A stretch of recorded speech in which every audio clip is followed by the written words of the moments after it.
colleagues, I rise to move that the bill for an act to amend the Discrimination Against Persons with Disabilities Act 2018 to address other forms of discrimination on grounds of learning disabilities and related matters to be read a second time. I so move. The purpose of this bill is to recognize, identify, and acknowledge that there are children and young adults in Nigeria who have learning disabilities, and these children ought to be given special educational attention. As we all know, Mr. Speaker, honorable colleagues, the educational sector is the bedrock of every developed society, which is why the bill today seeks to give attention to people with special learning disabilities. In simple terms, a learning disability is a disorder that hinders the ability to process and retain information. It can affect children, young adults, and the old. However, this bill focuses more on school children and young adults. For we must bear in mind that our children are not the same. They all learn differently, and currently, our educational system doesn't provide room for different methods of learning. For example, some children and young adults may learn through verbal or auditory means, while others can be visual learners, etc. The most common learning disabilities are dyslexia, which impedes the student's ability to read and comprehend text. Some common signs of dyslexia may include the number 3. The number 3 looks like the letter, the alphabet E.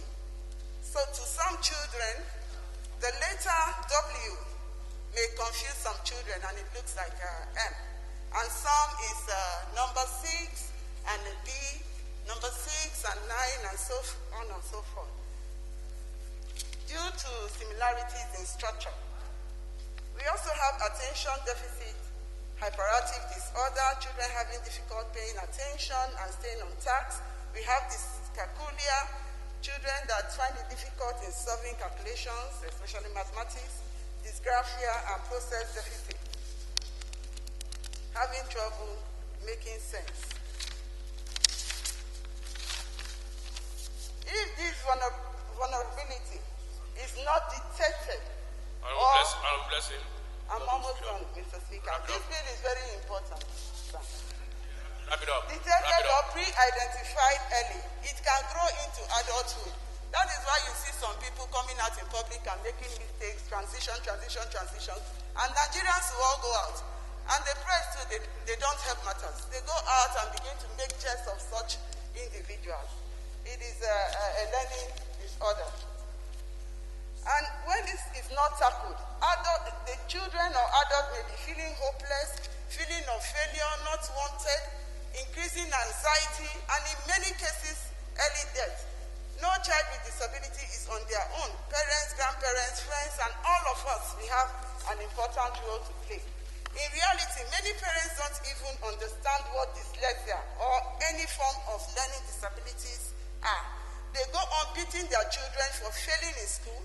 Teachers call them dull and fellow students make fun of them, not understanding that dyslexics and other children with disabilities, including young adults, are slow in processing. If adequate supports are given to these children and young adults, they may be able to compete on an equal playing field with their peers. Therefore, Mr. Speaker, honorable colleagues, finally, the government should embark on awareness campaign and training of teachers in all schools to identify and recognize the signs of learning disability. It is most appropriate that these children should be given extended instructional time, like in an examination, because of their low process of dissemination. They should be given more time, extended time in exam. And extensive instruction, practice, and elaborated feedback. Mr. Speaker, finally, honorable colleagues, we all have a role to play Let us all, in the spirit of empathy, aim to support these children and young adults. I so submit, Mr. Speaker. Thank you very much. Thank you, Honorable Blessing.